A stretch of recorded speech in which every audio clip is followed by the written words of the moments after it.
Hi,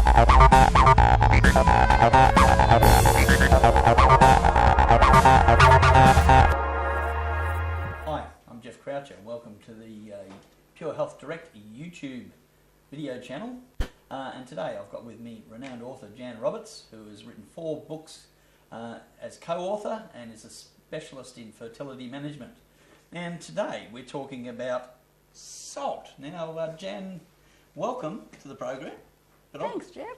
But I've got a question for you. You know, we're told to avoid salt, and because of its excessive nature, and you know, everybody says don't have any salt, hardens the arteries. So what's the story? I know, well, I've been hearing that story since my grandmother heard it.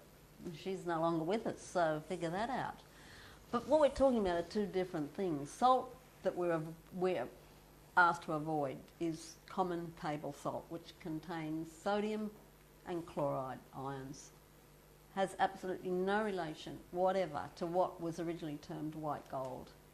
And nations were moved, and what shall I say?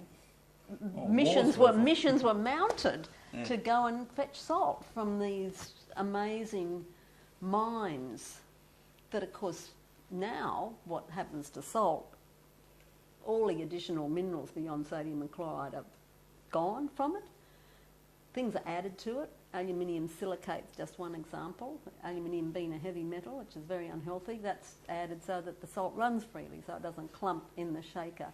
So what we're seeing today with sodium chloride or table salt is a very far cry from what replenishes our body with a very significant dose of trace elements.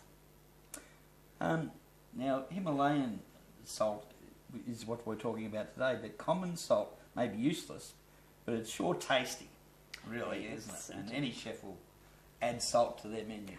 I have a son who's a chef, and I, for a long time, until I learned of Himalayan crystal salt, didn't put salt in my food at all. And now he's in the cooking or the hospitality industry. He's appalled that he grew up not having salt in his food.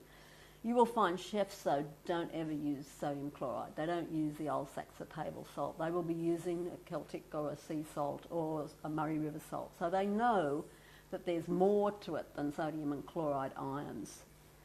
They've yet to be introduced to the original Himalayan crystal salt, which I think is the ultimate for taste sensation.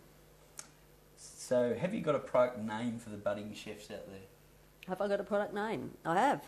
Himalayan, the original Himalayan crystal salt. Get rid of the Murray and the Celtic and the sea.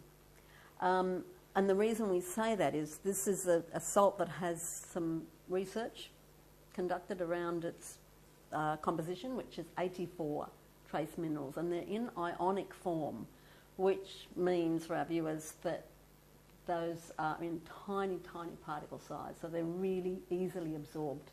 They get into the bloodstream, they can be used. Really, it's a functional food, Jeff. It's much more than a condiment.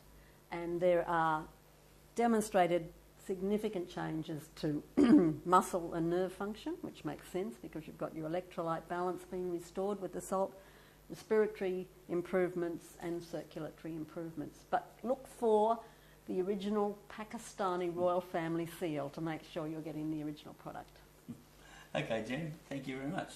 So, yes, that's a bit unusual, isn't it? We can have salt.